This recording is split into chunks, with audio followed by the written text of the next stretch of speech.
있다. 요즘 계속 화두는 빌딩이죠. 그래서 충무로가 지금 만들어진 지 어쨌든 1년이 좀 넘었는데 이제 초기에 계셨던 분들은 이제 빌딩을 중개하기 위해서 다가가고 있습니다.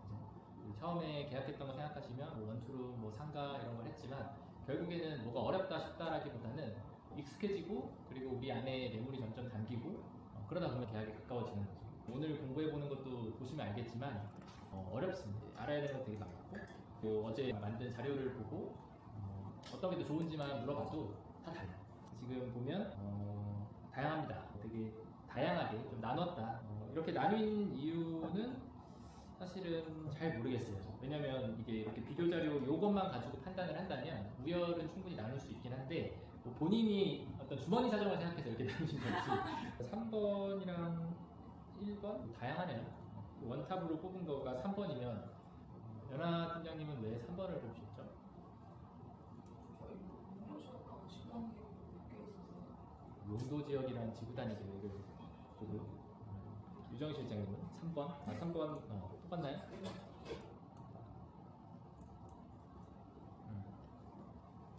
3종 일반이라서 땅이 제일 좋아 보였어요. 네. 선아 실장님은 1, 2, 3, 4는 귀찮아 이렇게 한 거예요? 그냥 잘 모르겠어요. 잘 모르겠었어? 판단이 안 서서 1, 2, 3, 4. 잘했습니다. 1번을 고른 이유는 있나요? 제일 잘 알잖아요 사실은 이 물건들이 다 네. 쪽에서 이제 있는 1번 저는 사실은 봤는데 입지가 좀 저는 솔직히 마음에 안 들어요. 왜냐면 그 고등학교 바로 앞에 있고 새로 짓는다 하더라도 근데 뭐 사업 있을 때 상관없을 것 같은데 1번을 보는 이유는 그 아예 철거를 해주신대요. 그 빌딩에서 가게부장님께서 철거를 해주시니까 좀 깔끔하게 신축하게는 오면 더 낫지 않을까 그래서 1번을 하는 거예요. 4번을 제가 끝으로 둔 이유는 4번이 30억에 한 2년 전에 사셨더라고요. 근데 65얼마에 내놓으셔서 너무 갭 차이가 없고 4번은 억울할 것 같아요. 몇 년 전에? 한 2, 3년 2, 3년 전에 39억인가 모르겠는데 4번이 너무 흥미를 취하신 것 같아요. 네. 좋습니다. 저런 거 뭐 관계자나 이렇게 지역에 있는 중개하지 않으면 뭐 모를 수 있죠. 실거래가 안 된 거니까 외부에서 알기 쉽지 않을 수 있죠. 그런 이유. 그러면 이제 그런 궁금증과 이제 호기심을 가지고 시작을 해보도록 하죠.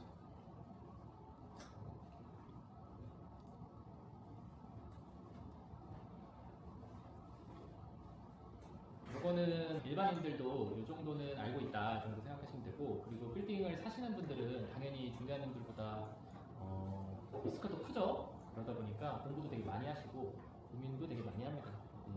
우리가 고민의 순서로 본다면 앞쪽에 이제 지역으로 보면은 일단 지역이 어떤 지역인지랑 용도지구가 기본적으로 있겠죠. 그리고 일자리나 인구, 상권, 개발계획 이런 것들을 보는데 서울에서 브리핑하면 좋은 건 이 앞단의 지역은 대부분 오케이가 돼요. 오케이가 되는 이유는 공시지가가 매년 오릅니다. 작년 빼고는 10년 동안 계속 올랐어요. 그 오르는 각도가 차이가 있을 뿐이지 그냥 계속 오르니까 우리가 지역을 보는 이유는 앞으로 이게 계속 땅이 오르나? 이것 때문에 보는 거잖아요. 근데 우리가 지목이 바뀌는 게 아닌 이상은 드라마틱하게 공시지가가 오르는 경우가 서울 지역 말고는 거의 없어요. 그래서 이제 지역을 보는 거고 토지로 보면 이것도 마찬가지로 이제 땅을 보는데 지구 단위 계획까지 가야죠. 그래서 이 건축물이 중요한 게 아니라 향후에 개발할 때 여기가 어떤 식으로 이 지자체에서 계획을 가지고 있나. 또 이거는 매년 혹은 정권이 바뀔 때마다 업데이트가 엄청 많이 돼요. 그래서 항상 수시로 업데이트 해야 되고 이 부분 보는 게 외부에서 봤을 때 혹은 다른 지역 중개사들 혹은 투자자들이 봤을 때 이 지구 단위 계획을 읽는 거는 되게 어렵습니다. 어려운 이유가 내용이 어려운 게 아니라 정말 그 한 필지 혹은 한 블럭마다 하나씩 다 해놨어요. 그러니까 이걸 뭐 알고 있을 수가 없죠. 그럼 매번 이걸 띄어가지고 찾아봐야 되는데 또 이 검색도 잘 안 돼요. 그래서 보면 어렵고 그리고 대지 면적, 대지 면적은 토지 면적이랑 구분해서 이제 이 땅 위에 건물을 지을 수 있는 면적이 어떻게 되냐. 만약에 내가 그때 호스텔 짓는다고 하셨잖아요. 호스텔 짓는데 8m, 4m 이런 기준이 있어요. 8m 도로에 내가 4m를 접하고 있어야 되는데 8m는 접하고 있는데 내 땅 앞이 4m가 안 돼. 그럼 내가 뒤로 2m를 더 물러나가지고 지워버릴 수는 있겠죠. 그런 부분이라던가 아니면 이제 이렇게 코너에 몰려있어서 가각전제 같이 이렇게 다 깎여요. 그러면 코너 땅 되게 좋아했는데 그냥 주변에 다 도로니까 다 깎이는 거예요. 그래서 건물이 얄싹하게 올라갈 수도 있다. 이런 토지에서 내가 지을 수 있는 부분을 봐야 되고 그리고 공시지가랑 감정가, 그리고 모양, 도로 뭐 이런 거까지 다 봐야 돼요. 그리고 건축물은 뭐 당연히 용도나 규모, 용적률, 뭐 연식, 건축비, 뭐 주차 뭐 이런 것도 보시면 되고 그냥 순서로 봤을 때 지역이 괜찮나, 이 땅이 괜찮나, 그리고 건축물이 괜찮나 정도를 보시고 일단 판단을 하시면 괜찮고 이거는 그때 우리 선한 실장님이 만든 건데 이걸 여기 넣은 거는 뭐 내용을 오늘은 보기보다는 이렇게 하나만 있는 브리핑 자료를 가지고 판단을 할 때는 의사결정이 되게 어렵습니다. 물론 이제 투자하시는 분들 입장에서는 다른 부동산에서 받은 거랑 여기서 받은 거랑 볼 수는 있죠. 근데 문제가 뭐냐면 브리핑 자료의 기준이 같아야지 우열을 가릴 수가 있는데 여기서 보내준 거는 이게 좋다고 하고 여기서 보내준 건 이게 좋다고 해. 그러면 사실상 판단하는 사람 입장에서 뭐가 좋은지 알기가 힘들어요. 그러다 보면 이제 뭐 지쳤을 때나 아니면 놓쳤을 때나 아니면 중개사한테 미안하거나 혹은 감사하거나 뭐 이럴 때 그냥 몇십억짜리 의사결정을 하는 겁니다. 우리가 거래된 거 보면 거래되고 나서 알지만 정말 100점짜리가 아닌 경우가 되게 많잖아요. 혹은 진짜 내가 10번 태어나도 절대 안 살 것 같은 거를 사는 사람도 있어요. 왜 그러냐면 이런 판단을 못했냐라기보단 여러 가지 심리적인 요소가 작용해서 영향이 크죠. 이것도 제가 최근에 매수자분도 오시고 지인분들한테 이제 브리핑을 할 일들이 몇 번 있었는데 하나만 가지고 제가 말씀을 드렸을 때 정말로 판단을 못하더라고요. 그냥 여기에 나와 있는 객관적인 정보를 전달해 드릴 뿐이지 이게 좋다 나쁘다를 얘기하기가 되게 어려워요. 답이 있는 게 아니다 보니까. 이런 식으로 잘 만들었지만 우리가 이거 하나만 가지고 브리핑을 해서는 고객의 의사결정을 끌어낼 수는 없다. 그래서 이제 빌딩을 한다고 보면 이제 자기의 매물장을 계속 업데이트를 해야 돼요. 저도 이제 이 자료를 가지고 이제는 저는 이렇게 한 페이지로 되어 있는 자료 만들고 그리고 이제 이거를 이런 식으로 이제 여러 페이지, 그러니까 여러 개를 만들고 한 페이지씩 있는 거 그리고 그거를 각각 이렇게 비교할 수 있는 것들도 정리를 하려고 하고 있습니다. 그리고 중요한 거는 여기에 이제 어제 실장님이 보여주신 거에는 이제 브리핑할 매물 4개를 말씀하셨는데 뭐 우리가 유튜브 같은 거 보면 알겠지만 똑같아요. 거기서도 자기가 팔 물건 하나를 소개하기 전에 팔린 물건을 한 5-6개를 소개를 합니다. 그래서 어떤 게 팔렸는지를 계속 얘기하다가 그러다가 자기가 팔 물건을 얘기하죠. 그리고 그게 이전에 거래된 거에 비해서 이제 어떤 지점들이 좋은지 이제 여기다 말씀드릴 때도 최근 거래된 내용들이 좀 들어가야지 고객도 좀 설득이 될 수 있겠죠. 이거는 저 네이버 지도에 제가 그냥 빌딩이라는 카테고리를 하나 만들었어요. 그래서 거기에 저는 다 넣고 있습니다. 그럼 이런 식으로 내 네이버 지도에서 빌딩, 물론 이제 본인이 지역이 좀 더 나눠져 있으면 뭐 어디 빌딩 해볼 수도 있죠. 그래야 이제 예를 들어 내가 뭐 약수역 빌딩이라고 해놓으면 그러면 이제 약수역 빌딩 카테고리만 누르면 약수역에 제가 가지고 있는 매물들만 지도에서 보여지겠죠. 이제 이렇게 하나 표시하는 게 있고 지도는 항상 중요하다. 요거는 이제 본인이 좀 볼 때 얘기고 어제 주신 매물도 사실 약수 쪽에도 있고 중구 쪽에도 있어서 같이 넣어놓긴 했어요. 볼게요.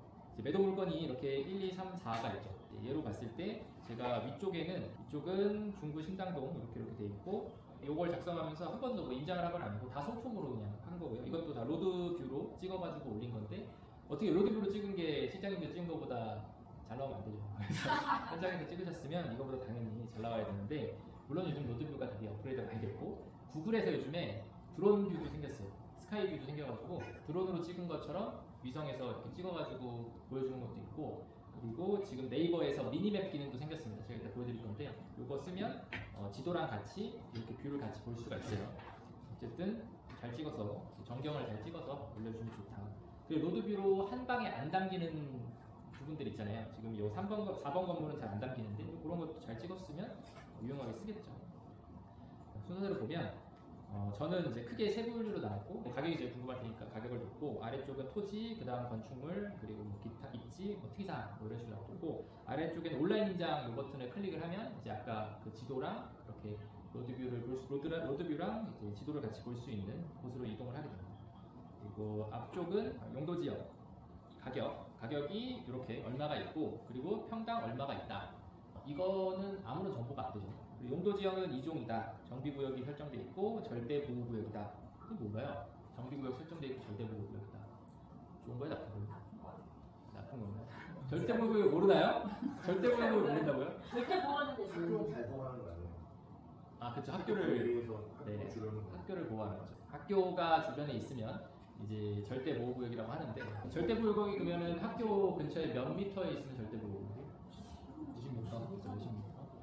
상대 보호구역 있죠. 상대 보호구역. 그럼 몇 미터죠? 150이니까 120. 얼마인가요? 200? 200. 그래서 절대 보호구역이라고 되어 있으면 근처 50m에 학교가 있다는 거예요. 제일 중요한 건 업종의 제한이 있죠. 갔을 때 애기들한테 안 좋은 업종은 다 못 들어간다라고 보시면 되고요. 상대 보호구역은 아까 200m니까 이것도 웬만하면 막 걸려요. 상대 보호구역은. 근데 절대 보호구역보다는 조금 더 그래도 완화된 거라고 보시면 되고, 이게 있으니까 이거를 나중에 용도 변경을 신축을 뭐 상가로 지으신다면서 근생으로 그랬을 때 들어갈 수 있는 업종에 일단 제약이 있는 것도 유념하셔야 되는 거고, 그리고 정비구역이 설정돼 있으니까 내가 지금 이거 신축하는 거 재수 옹팡지면 그냥 현금 청산 당할 수도 있어요. 그래서 이거는 정비구역이면 여기 지금 신당동에 정비구역이 되게 많은데 어떤 곳은 지금 구역 지정에서 그냥 끝난 데가 있고, 특히나 여기 신당 같은 경우에는 그게 이 중구 지역이 좀 빠른 편입니다. 그만큼 낙후가 되어 있죠. 여기 같은 경우는 딱 봐도 지역이 정비구역으로 설정은 되어 있을 것 같은데, 그럼 얘가 어떤 단계에 있는지에 따라 신축을 할지 뭐를 할지 봐야 되고, 토지 대략 떼보면은 거기에 여기 설정된 것 중에 용도 변경이랑 신축 제한이 되어 있는 구역이라고도 설정이 될 수 있어요. 그거 설정되면 그때부터는 용도 변경도 안 되고 그리고 신축도 못 합니다. 근데 이제 그런 게 갑자기 내가 샀는데 좀 지나서 갑자기 그게 딱 될 수도 있어요. 다 부셨는데 그럼 이제 슬퍼지겠죠. 그리고 토지 면적이 51.12평이다. 그리고 공시지가는 2.5억이다. 평당 1.2천만 원이니까 여기에 나와 있는 애 중에 아마 제일 쌀 거예요. 그리고 이쪽에 공시지가를 쭉 보면 이렇게 쭉 올라가잖아요. 쭉 올라가고, 이거가 우리가 빌딩 브리핑할 때 두 가지를 주로 보는데, 하나는 임대 수익률이랑 하나는 이 지가 차익을 많이 봐요. 지가 차익은 요 각도는 거의 안 변하거든요. 지역마다 각도가 있는데 강남은 이거보다 더 가파르죠. 여기는 이 정도의 완경사 같아 보이지만 경기도만 가도 거의 완경사, 진짜 완경사고, 이제 지방으로 가면 일자로 가거나 아예 떨어지는 경우도 있다. 그래서 이건 서울이니까 이런 식으로 올라가는 거고, 매년 올라간다는 정도는 내가 굳이 말하지 않아도 다 알고 있습니다. 그래서 사시는 분도 뭐 임대 수익률이 4%밖에 안 돼. 그럼 내가 4% 이자는 끝이잖아요. 근데 내가 사는 이유는 지가가 올라가니까 사는 거겠죠. 그리고 여기에 또 보시면 신당동 평균이 있고 동평균, 서울 평균이 있는데, 사실상 동평균이나 서울 평균보다도 훨씬 낮아요. 훨씬 낮죠. 한 3분의 1 정도 가격밖에 안 되니까 3분의 1 정도 가격이 낮죠. 얘가. 그러니까 그런 땅의 레벨이 상대적으로 좀 낮은 애다. 이 정도 보시면 되는 거고, 사용승기는 94년도 30년 된 건물이니까 아직은 근생으로 봤을 때는 거의 50년 지나도 써요. 집 같은 경우는 30년이면 리모델링을 한번 해서 15년도 써야 될 것 같고, 연면적은 117평, 그리고 규모는 지하, 그리고 3층, 그리고 이종돌림, 용적률이랑 건폐율은 여기가 2종이죠. 2종이면 용적률은 좀 남아있는데 용적률을 왜 못 찾아먹었을까요? 그냥 학교 근처여서 학교 근처랑 용적률을 못 찾아먹어요. 물어볼 거 아니에요. 이 투자하시는 분도 이거 여기 이종 같은 경우는 260인데 이거를 내가 더 올려도 되나요? 일단 주거 지역에서 못 올리는 이유는 1조권 때문에 못 올리는 게 하나가 있고요. 또 올려도 사업성이 안 나오겠죠. 여기서 이제 내가 이제 여기 층은 이미 건폐율이 꽉 찼으니까 여기 다 올렸는데 1조권이 깎이니까, 근데 맨 위층 올려봤자 거의 엘리베이터실 크기밖에 안 되는 경우도 있고, 아니면 중구 같은 경우에는 옛날에 보도 제한이 걸려 있었잖아요. 그래서 보도 제한 때문에 내가 올릴 수가 없었던 경우가 있을 수도 있고, 그리고 주차는 자주 시기도 있고, 약수역에서 도보 6분이다. 이것도 사실 언덕백이 도보 6분이죠. 언더 초입이에요. 언덕 초입이요. 네, 조금 올라간다는 언더. 매도 측이 잔금 전 철거를 해주신다고 했고, 이거를 법인이 22년도에 8월에 취득을 한 거 보면 이 당시에 22년도에서 23년도 넘어갈 때 그게 바뀌었죠. 세법이 바뀌면서 이제 팔 때 집으로 팔고 살 때도 집으로 사야 1주택 비과세 혜택을 받게 됐고, 여기 같은 경우도 원래 다가구 주택이었겠죠. 근데 아마 이 당시에 22년도 8월이면은 파는 사람이 팔 때는 이제 주택으로 비과세 받고, 취득하는 사람이 이제 근생으로 아마 취득을 했을 것 같아. 그랬을 것 같아. 그런 애다. 그리고 얘 건물을 봤을 때는 우리가 항상 이제 주의해야 되는 게, 주택을 용도 변경을 근생으로 한다고 했을 때 얘는 지금 어디가 날아가요? 이건 뭐고 이건 뭐죠? 이건 뭐고 이건 뭐고. 여기서 위반 건축이라고 걸리면 뭐가 걸리는 발코니. 이 주택에서 이거 보고 이게 뭐야? 이거 다른 건데? 그때 맨날 내가 그때 알려줬는데 그래가지고 그거 못하면 안 되지. 얘가 뭐? 베란다. 얘가 베란다. 얘는 발코니죠. 그래서 발코니를 우리가 항상 그때도 발톱 얘기했죠. 발톱. 그냥 위아래 없이 튀어나와 있으면 발코니. 그게 발코니고, 주거용 부동산은 발코니 확장이 가능하죠. 발코니 확장을 한 거죠. 대신 근생으로 바꿨다. 이게 날라가죠. 이게 뭐예요? 얘는 베란다죠. 베란다 확장이란 게 있나요? 그 대부분의 이제 우리가 집을 보면 얘를 이렇게 판넬을 씌워가지고 사실상 일조권 때문에 깎였는데 거기를 이런 식으로 하잖아요. 그래서 그게 다 위반 건축물로 제일 많이 걸리는 데라고 보시면 되죠. 그리고 최근에 그 아는 형님네 물품에 들어온 사건이 근생으로 용도 변경을 하는데 소유자가 협조한다라는 특약만 넣고 매매 계약을 했어요. 근데 그러면 협조한다 부분에서 얘를 원복시켜주는 것까지 협조가 들어갈지 아니면 나는 협조하는 거지 해서 그건 네가 원복하는 거야 라는 거에서 결국 소송이 갔어요. 그래서 이제 산 사람은 이거 뭐 계약 취소하겠다, 판 사람은 이거 중개사가 설명을 했어야 되는 거 아니냐, 또 중개사를 자꾸 넘어오는 거죠. 그런 게 많습니다. 그 다음 집 보면 얘는 서울 신당동에 있는 애인데 53억, 평당 8천만 원, 그리고 2종 일반에 토지 면적 65, 공시지가가 12억, 그리고 평당 그러면 1.9천만 원. 여기 공시지가도 이렇게 잘 올라가고 있고요. 얘 같은 경우에는 서울 평균이나 동평균보다 좋죠. 땅은 좋아 보이고 옆에랑 봤을 때 이게 무슨 말이에요? 그러면 서울에 딴 데 가서 사는 게 더 좋을 수도 있는 거예요. 얘보다. 그래서 서울에 분명히 얘보다 좋은 땅들이 지금 많은 거예요. 얘는 서울이나 동해 봤을 때 이게 더 좋다는 말은 어쨌든 이게 반영하고 있는 거는 이 지역 특수한 상황들, 거래된 것들, 계속 고점을 찍으면서 거래가 되는지 아니면 거래가 안 되는지 뭐 이런 것들 다 반영해서 결국에는 감정가나 거래 가격이 따라와야지만 이게 좋아지는 거예요. 근데 얘는 좋다고 합니다. 얘 가격을 보면 땅은 좋은데 그만큼 가격이 비싸겠죠. 얘 같은 경우가 이 공시지가 대비해서 매도가가 이것도 너무 비싸요. 이게 지금 1.2천만 원이잖아요. 공시지가가 평당. 근데 얘는 건물 가격은 없을 텐데 거의 4배 가까이 비싸잖아요. 4배 가까이 비싼 건 강남이 주로 4배 가까이 비싸지 중부에서 저는 4배는 약간 무리수라고 보입니다. 거래된 것들 보면 4배까지는 잘 없고 거의 2.5배에서 3배 정도가 제일 많아요. 4배로 불었다는 건 딱 받자마자 공시지가 대비 한 4배를 부르신다. 그러면 특별한 상황, 그리고 가뜩이나 얘는 지금 땅도 별로인데 4배는 약간 물론 여기가 이제 정비구역이고 해서 아파트가 젖을 수도 있겠죠. 얘 같은 경우도 1.9천만 원인데 지금 8천만 원이니까 마찬가지로 4배 정도를 받기 원하고 계세요. 이게 제일 어렵죠. 땅이 좋으면 비싸게 팔라고 하니까 그러면 또 안 팔리고. 이번에 그 우리 그 불고기 사주신 분도 땅 엄청 좋다고 와가지고 막 상담하셨잖아요. 근데 이제 이런 것들 막 보여주면 그렇게 좋은 건 아니었구나 이제 받아들이시죠. 그리고 그 건물의 가장 큰 문제는 땅 가격은 비싼데 건물이 단독주택 2층짜리가 있다 보니까 연면적이 너무 작아요. 그래서 내가 이걸 장기적으로 가져간다고 했을 때 임대료가 나오질 않으니까 다른 옆에 건물이랑 비교해봤을 때 땅은 더 좋은데 건물이 별로다 보니까 뭐 가져갈 수가 없어. 그리고 얘는 연면적은 되게 크고 규모는 지하 1층, 지상 5층, 옥탑, 그 도시형 생활주택 10세대, 분생 뭐 이렇게 돼 있고 얘 같은 경우는 마찬가지로 우리 고객분이시잖아요. 그래서 옛날에 우리가 전세에도 맞춰드렸고 그 당시에 공동담보로 세대별로 되어있던 애인데 이거를 이제 통으로 묶어서 이제 매도를 하려고 하시는 케이스 같아요. 그리고 얘는 이제 옥탑에 있는 애가 위반 건축물이다 이렇게 되어 있습니다. 중구 엠필도 경력하며 많이 봤던 건물이죠. 3종 일반이고 지구 단위 계획에 들어가 있고 그리고 토지는 45평, 평당가로 봤을 때는 1억. 공시지가랑 오히려 보면 옆에 애들보다 얘가 배율은 더 적죠. 그렇죠? 얘는 한 3.2천만 원이니까 3배가 좀 넘게 되어 있다. 얘도 마찬가지로 동평균 서울 평균보다도 좋은 땅이고 그리고 옆에를 보면 차이가 별로 없잖아요. 다른 서울이나 동평균이랑 비교해봤을 때. 근데 얘는 이렇게 딱 봐도 여기 공백이 보이거든요. 좀 많이 좋다. 서울 평균보다 좀 많이 좋아 보인다. 하지만 비싸겠죠. 그리고 사용 승인은 05년도에 났고 연면적 이렇게 돼 있고 이렇게 돼 있고 얘도 뭐 사실상 용적률 건폐율 거의 다 채워서 만든 애 같습니다.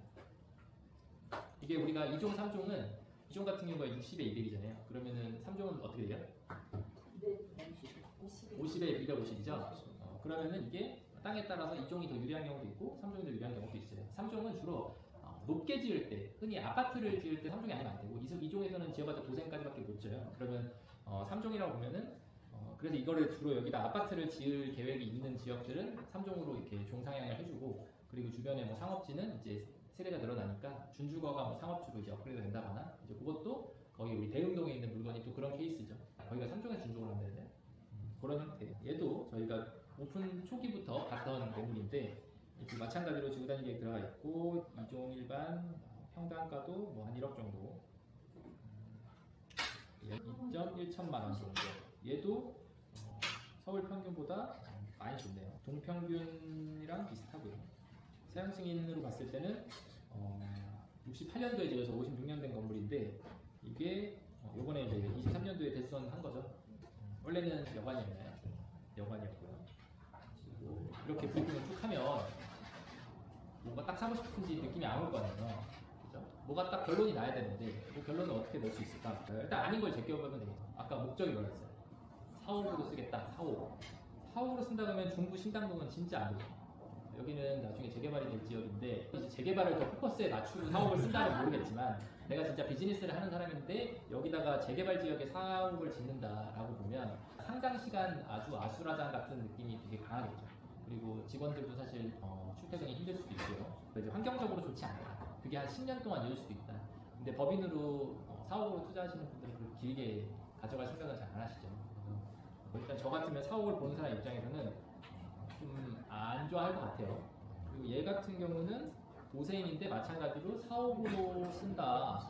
도생을 용도 변경에 사옥으로 쓴다는 건 너무 돌아가는 느낌이 강하고 얘도 좀 사옥 용도로는 적합해 보이지 일단 않아 보인다. 얘는 괜찮아 보여. 얘랑 얘는 뭐 사옥으로 쓴다 그러면 뭐 입지라던가 용도라던가 이런 거는 괜찮아 보이는데 문제는 가격이겠죠.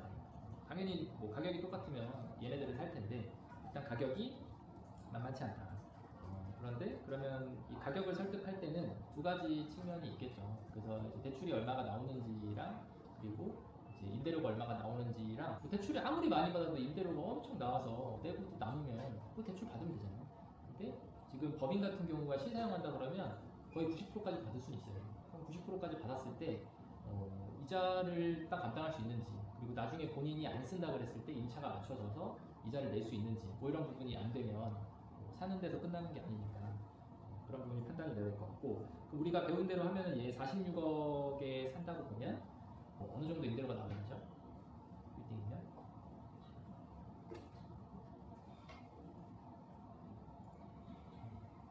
한 1,800, 1,900 이 정도 임대료가 나오면 한 4% 정도 수익이 되는 거죠.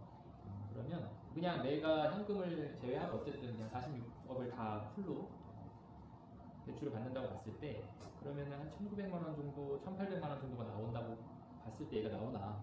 얘는 임대료가 지금 얼마 나오죠? 지금 3층 공실이고요. 1, 지하로 1층이 식당 있는 공시고 2층 다 있어요. 2층 주가 있는데 모두 다 모래한테 모두 다 내보내시고 활력 일부러 임차 안 맞추고. 그리고 나중에 이제 제가 뒤에서 사이트 좀 보여드리면 그때 임대료 보는 사이트가 있잖아요. 그 임대료가 지역마다 층마다 다 볼 수 있으니까 얘 같은 경우는 한번 시뮬레이션 해보면 사실상 이자를 내기에 좀 어려운 정도의 임대료가 나오면 매가를 조정을 하던가 아니면 인지는 시켜줘야죠. 그리고 이제 얘가 평당 1억인 거를 설득을 하려면 이제 주변에 거래된 애들이 어떤지 뭐 이 정도를 말씀해 주시면 될 것 같아요. 그래서 우리가 매물을 보여줄 때는 일단 처음에 보여줄 때는 완전히 좀 결이 다른 애를 보여줘서 어떤 이 사람이 원하는 게 어떤 방향인지를 좁혀보는 건 일단 중요하죠. 이거 보여주면 좁혀는 지겠죠. 이 사람이 진짜 사옥을 사용할 생각인지 아니면 뭐 투자 목적인지 보여주시고 그 다음에 이제 결정하기 전에 보여주시는 거는 그렇게 좁아진 지역에서 좀 유사한 애들끼리 보여드리고 이제 그 안에서 결정을 하게 하면 되겠죠. 얘 같은 경우도 그냥 1억, 뭐 1억 이렇게 보면은 비싸 보이지만 사실상 거의 제일 앞쪽 대로변에서 한 2블럭 혹은 1블럭 정도 떨어져 있는 애잖아요. 그 정도면은 1억 합니다. 1억 해요. 뭐 지금이 과거로 봤을 때는 한 8천에서 1억 언더가 시세였는데 만약에 내년을 본다면 1억이 될 수도 있겠죠. 그리고 얘 같은 경우는 지금 사용할 수 있는 건물이 있는 상황이라 뭐 신축도 필요 없고 그렇게 보면 그렇게 1억이 그냥 터무니없이 비싸 보이지 않아요. 물론 이제 가격을 좀 조정하면서 가면 좋겠지만 그리고 지구단위 계획도 이제 껴보셔야 돼요. 지구단위 계획 꼈을 때 얘가 어떤 용도로 이걸 지으라고 되어 있는지 대부분 중부의 지구단위 계획을 껴보면 메인은 땅 모양이 다 이상하고 작게 쪼개져 있어서 뭐 이렇게 묶으면 좋고 저렇게 묶으면 좋고 저렇게 묶으면 좋고로 돼 있고 대부분 단독으로 올리는 거를 못하게끔 해놓은 게 되게 많아요. 여기도 그런 것들을 좀 보면 나중에 내가 혼자 못 짓는 경우에 땅들도 많거든요. 그럼 내가 집을 안 팔아도 어떻게 할 때는 매수를 할 그게 아니면 좀 약간 괴짜? 약간 가격을 내리지 않는 지가 안 팔아도 어차피 내 물건은 팔릴 것이다 약간 좀 그런 마인드.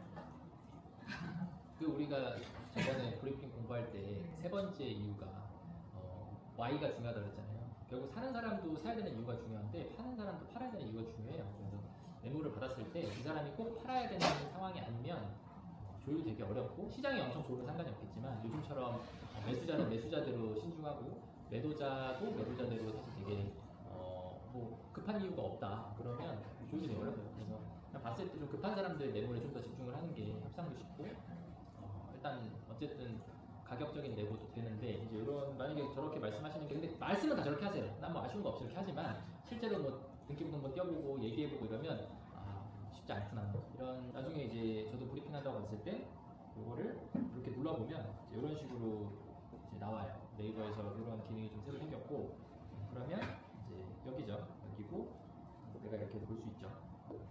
이 브리핑 자료를 그냥 링크로 드릴 거거든요. 링크를 드리면 이제 본인이 클릭해가지고 한번 보셔도 되고 그리고 주로 고객들이 어떤 사람이냐에 따라 뭐 정보를 다 드리고서 답변을 기다리는 경우도 있고 뭐 처음 보는 사람이면 사실은 붙잡고 좀 설명을 해드려야 될 수도 있고 할 거고 그리고 이제 이거를 거래가 가능한 물건 얘는 지금 이제 매물 리스트로 이런 식으로 계속 이제 리스트업을 해나가면 되는 거고 이건 이제 거래가 된 것들로 이렇게 가겠죠. 섞을 수도 있죠. 지금 이거 같은 경우는 제가 이거를 팔기 위해서 거래가 됐던 것들을 3개를 넣어놓은 애고요. 얘도 얘는 이제 그 우연정 건물이잖아요. 여기 건물을 할 때 사실상 얘 팔렸고 얘 팔렸는데 그런 거랑 비교해 가면서 얘랑 얘 거리가 어느 정도 되는데 얼마에 팔렸다 이런 걸 가지고 이제 브리핑하는 이런 것들이 있죠. 그래서 마찬가지로 얘도 실거래 되는 애를 계속 아카이빙하면서 하면 되겠죠. 그리고 요즘에 그냥 빌딩 중개하면 그냥 유튜브에서 거래된 것들 있을 때마다 소개하고 그리고 본인이 매물 좋은 거 금매 나왔으면 그 금매가 자기 고객들한테 먼저 찍어서 보내주고 그 다음에 며칠 지나면 이렇게 오픈시키고 뭐 이런 식으로 하는 게 일반적인 거였던. 지금 리스트홈즈 이번에 역세권 100 설명회 들으신 분들은 아시겠지만 결국에는 이런 땅을 작업해서 신축할 수 있는 부지를 계속 제한하는 작업들을 많이 할 거예요. 그리고 이번에 그 88 부동산 대책을 보셨나요? 못 보셨나요? 안 보셨나요? 88 부동산 대책을? 보셨어요? 중개사한테 영향이 있는 내용은 뭐죠? 빌라 무제한 매입하겠다. 이제 그 내용이 있었잖아요. 그럼 빌라를 무제한 매입하는 거야, 뭐 LH가 매입하는 걸 우리가 중개를 일반적으로 하지 않으니까. 근데 업자들이 이제 땅을 많이 찾아다니겠죠. 지금 사실상 신축을 지으려는 업자들이 나라에서 땅 이거 다 사준다고 하니까 그럼 안 지을 이유가 없어. 지금까지 손가락을 거의 2년 동안 빨았는데 이제는 자기가 업을 바꿀 게 아닌 이상은 분명히 이제 땅을 지금도 아마 찾으러 다니고 있을 거예요. 그래서 그런 빌라를 지을 만한 땅들 이제 지역에서 작업을 해서 민간한테 개발하는 쪽은 뭐 우리 홈즈한테도 제안을 할 수도 있고 공공이 하면 좋을 만한 정도의 땅은 또 이런 LH에서 넘기는 분들한테 교육을 해줄 수 있겠죠. 그래서 그리고 결국 이 지역에서 큰 먹거리는 특히나 중구 같은 경우에는 건물이 다 어차피 오래됐기 때문에 그런 부분을 계속 자기가 실력을 쌓아가면서 가시면 좋겠죠. 그들이 있고 그리고 여기 자료 작성할 때 브리핑 자료 작성할 때 참고하는 사이트들도 이렇게 모아놨는데 일단은 뭐 리치고랑 뭐 부동산 플래닛 뭐 이래저래 비슷비슷하죠. 저는 리치고랑 부동산 플래닛을 제일 많이 사용하고 그리고 비주거용 월세 시세 보는 건 서울 상권정보 시스템 여기 들어가시면 그냥 뭐 지역별로 이렇게 나눠가지고 층별로 다 나오니까 이거 보시면 되고 뭐 상권 분석도 마찬가지로 무동인구라던가 이런 거 보실 때 이거 보시면 되는 거고 주거용 월세 시세는 이렇게 통합돼서 있는 거가 마땅치 않길래 저희 홈즈가 따로 만든 게 있어요. 그래서 이건 LCSR 지수라는 게 있는데 이거 참고해 두고 지구 단위 계획은 그냥 본인들 지자체에 들어가시면 거의 업데이트가 거기를 기준으로 거의 다 됩니다. 그쪽에 공고하고 연락하고 다 하니까 그쪽 지역 그쪽에 보시면 되고 그리고 그걸 모아놓은 사이트 종종 있어요. 막 지역 다 상관없이 그냥 모아놓은 게 있는데 업데이트가 좀 느리다. 그리고 그래서 본인 지자체 혹은 본인이 관심 있는 지자체에 올라온 지구 단위 계획 다운받아가지고 자기가 그 지금 살려고 하는 그 집원 찾으면 어딘가에 집원이 있어요. 그게. 검색하면 안 나오는 건 집원을 뭐 1번부터 뭐 5번, 1번부터 10번 뭐 이런 식으로 해놨으니까 내가 뭐 3번 이렇게 하면 안 나오겠죠. 이게 이렇게 범위로 돼 있어요. 그러니까 검색이 안 된다고 포기하지 마시고 어딘가에 껴있다. 그리고 위치 표시는 네이버에 저는 네이버 그렇게 카테고리 활용해서 하고 있고 재개발 추진 현황도 이거는 각자 지역에 들어가 보시면 이렇게 추진 현황이 나옵니다. 이거 근데 지자체 사이트의 어떤 퀄리티나 혹은 지자체 담당자의 어떤 노력들이 따라 다르겠죠. 얘 같은 경우에는 이제 중구는 좀 잘 되어 있죠. 되어 있고 그래서 재개발 재건축 나눠져 있고 이 지역별로 이렇게 어떤 단계에 있는지 보시면 됩니다. 그리고 뭐 관련된 기사들도 뭐 이런 식으로 이제 좀 아카이브를 많이 하시고 오히려 건물주분들이 막 88 대책 나왔을 때 저 강북구 쪽에 있는 소유자분도 이거 자기 땅 그러면 할 수 있는 거 아니냐. 근데 저도 그때는 이게 그런 건가요? 정도에서 알아보겠습니다 하고 끊었지만 소유자분들 의해서 관심도 많고 이런 기사들 나오면 특히나 우리 지역 관련된 기사 나오면 무조건 보세요. 그냥 맨날 상담하실 때 뭐 요거 중구 같은 경우는 보도제한 완화된 거는 맨날 얘기하시잖아요. 저기 곤돌라도 맨날 얘기하시고 이런 거는 그냥 지역에서 모르면 바보 되는 거죠. 우리 같은 경우는 이게 사실 되게 호재일 수도 있죠. 규제가 30년간 틀린 거니까. 고도가 일반 주거 지역이 종전에 12에서 20m에서 16에서 28로 바뀌었어요. 이게 그러면 그냥 단순히 12m인 애가 16m로 됐다. 그리고 20m로 지었던 애가 28이 됐다라고 생각하시면 돼요. 이게 최저랑 최고인데 옛날에도 그냥 당연히 최고로 지었겠죠. 근데 이게 이 지역의 특성에 맞게 뭐 예를 들어 12면은 거의 우리가 뭐 주거용 지을 때는 4m까지도 안 짓긴 하죠. 근데 어쨌든 애매하니까 그냥 짓는 거 보면은 거의 다가구나 단독주택들 보면 거의 주거 지역에 있는 애들은 한 12m 정도 됐겠죠. 그리고 얘가 이제 16m가 되는 거니까 그러면 한 층 정도 더 올릴 수 있는 거죠, 한 층. 그리고 상업지 쪽에 있는 애는 2층 정도를 그래도 올릴 수 있는 정도로 룸이 있다고 보시면 돼요. 그래서 그냥 낮았던 애들은 한 층 정도, 좀 원래도 좀 높았던 애들은 한 2층 정도는 뭔가 올려볼 수도 있는 형태로 이게 완화가 됐다라고 보시면 될 것 같아요. 그래서 신축하면 되게 좋을 것 같지만 이제 아까 얘기한 것처럼 땅을 합쳐야지만 신축이 이렇게 뭔가 좋게끔 해놓은 경우가 있어요. 그래서 그거를 잘 판단하셔야 되고 그리고 이제 지구 단위 계획을 보셨을 때 여기는 좀 느리더라고요. 이게 이 서울 도시계획 포털이 실시간으로 반영이 안 되고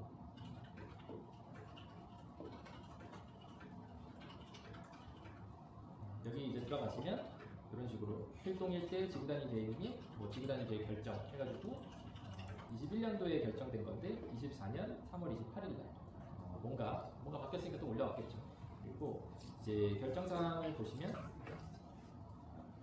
여기에 불어랑 허가가 이렇게 있어요.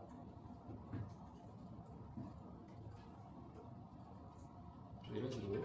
그러면 이 지역은 안 되는 거예요. 불어라고 되어 있잖아요. 그럼 이거는 뭐 용도 지역은 되는데 그냥 여기서 안 되는 거예요. 이제 이렇게 불어 필동 3 해가지고 이종 근생인데 단란주점 안마주소 뭐 이런 것도 안 되는 거죠. 자동차 안 되는 거고 이렇게 불어되어 있는 거를 보시고 뭐 완화되어 있는 것도 있고 그리고 뭐 나머지는 되는 거죠. 그래서 이거까지 봐야 되니까 좀 어렵죠. 지구단위 계획 공부는 좀 어렵고 근데 이렇게 오래된 지역에서는 이거 안 보고 지구단위 계획 들어가 있는데 이걸 확인 안 하고 중개하면 문제가 생기죠. 꼭 보시면서 가자. 그리고 지구단위 계획이 나쁜 게 아니라 그 지구단위 계획이 좋을 수도 있어요. 어떤 특정 용도로 했을 때 좀 더 인센티브를 준다거나 혹은 주차장이 아예 좀 완화가 된다거나 이런 것들이 있습니다. 그래서 잘 확인하셔가지고 그렇게 하시고 네. 그래서 미정 시장님은 이번 주 목요일 날 그렇게 하실 건데 전략이 뭐냐? 고객님한테 맞는 게 하나도 없어요. 딱히 없어요? 그럼 뭐 더 첫 찾아봐야 번째 돼요. 내용을 그래도 좀 있으면요. 어떤 거 3번? 첫 번째. 첫 번째? 일단은 금액적인 부분에서 일단 이분이 지금 그 금액을 딱 듣고서는 그거 보고 싶다고 얘기를 하셨거든요. 그래서 이제 이분이 원하는 건 사업인데 일단은 의료 쇼핑몰이나 엘리베이터가 있어야 돼요. 그래서 엘리베이터가 없는 건물은 설치를 하겠다라고 얘기를 하셨거든요. 근데 지금 3번도 지금 3번을 보시면 엘리베이터가 없어요. 이 3번을 미치고에 우리가 쳐본다.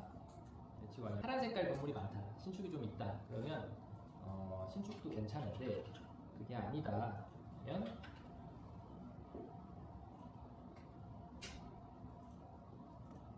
어디 있어요?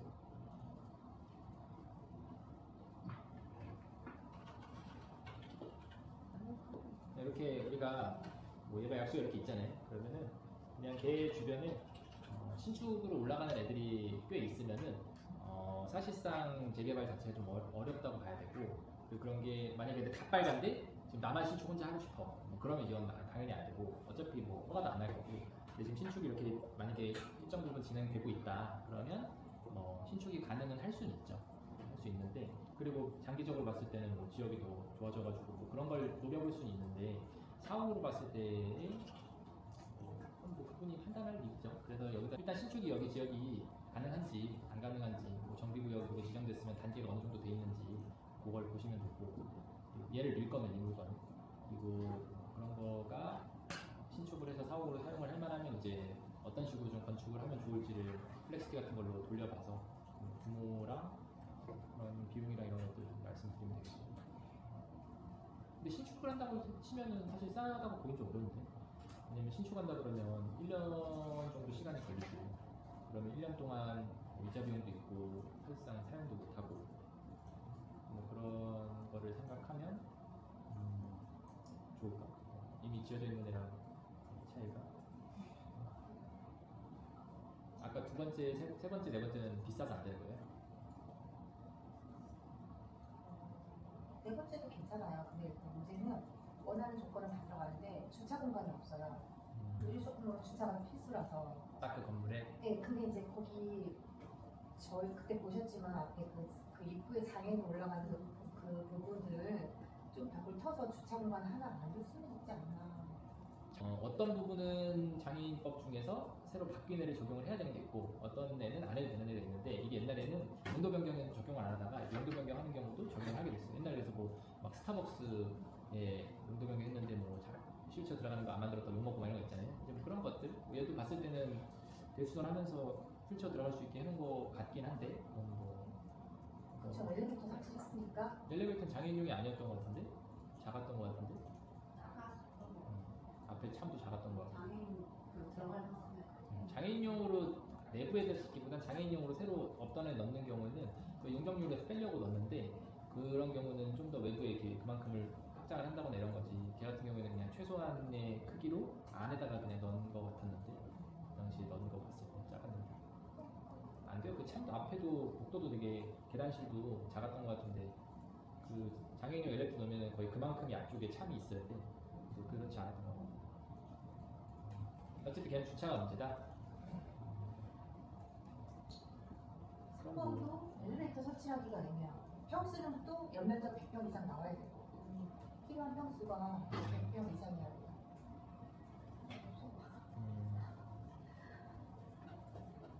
이제 본인들이 다 빌딩들 결국에 임대차 맞추는 매물들은 뭐 언젠가는 거래를 할 테니까 그런 식으로 뭔가 정리를 잘 해주시고, 그리고 소유자분들이랑 대화하실 때도 뭐 이런 결에서 이제 대화를 잘 하시면 별 초보 같고 전문가 같은 느낌이 어느 순간 받을 수 있겠죠.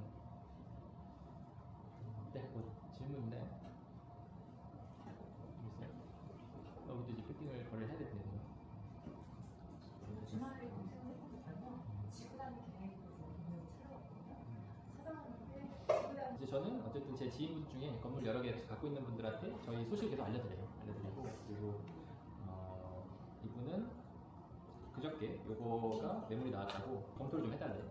통장하고 있고, 금매가 33억, 감정가 45억의 모텔, 창업되겠죠. 그러면 제가 그렇게 받고 잠깐 짜면서 보니까 33억이면 땅값도 아니야. 거의 공시지가에 근접한 금액이고 신촌에 있는 겁니다. 신촌에 있는 거고, 그럼 토지 공시지가 대비해서 2배도 안 되는 가격인데 임차인이 명도가 또 모텔이 안 되는 경우가 되게 많잖아요. 근데 명도도 가능하고 직접 운영이 가능하다. 실은 18개. 그러면 검토하는 사이에 누가 사갈 것 같은데 내부 바로 결정해야 되지 않냐. 이건 저한테 만약에 처음에 왔다 그러면 저는 일단 그냥 계약을 걸고 어떻게 돈을 많이 했을 것 같아요. 왜냐면 얘는 돈이 안 들어가는 거예요. 돈이 생기는 물건이죠. 왜냐면 감정가 45억에 33억인데 아까 내가 직접 사용한다 그러면 거의 90%까지 대출이 나오잖아요. 그럼 45억에 90% 대출 나오면은 40억만 잡아도 50억은 들겠죠. 뭐 이것저것 해서 50억 잡아서 90% 하면은 45억은 대출이 나오는 거야. 근데 매가가 33억이에요. 그럼 한 4, 5억이 남지. 그럼 그걸로 뭐 리모델링하고 그냥 하면 그냥 건물 하나 생기고 사업체도 생기는 거예요. 이런 애는 나오면 그냥 사는, 그럼 이런 거 사실 그냥 사는 거예요. 아직 결정을 못 하고 있는 거는 아직 모르겠는데, 이제 이런 거 나오면 사야 되는 거고, 그리고 저가 이제 봤을 때는 이게 워낙 싸게 나왔으니까 막 달방 형태로 임차를 막 했을 것 같은 것도 있었어요. 그래서 그러면 사실상 모텔 주인은 명도하고 싶지만 또 뭔가 이슈들이 있을 수 있겠죠. 근데 이분이 봤을 땐 총 사업비의 80%를 대출로 받는다 하잖아요. 그럼 이분이 이거 매입하는 비용이랑 이거 리모델링 하는 비용 다 해가지고 80% 대출을 받는다.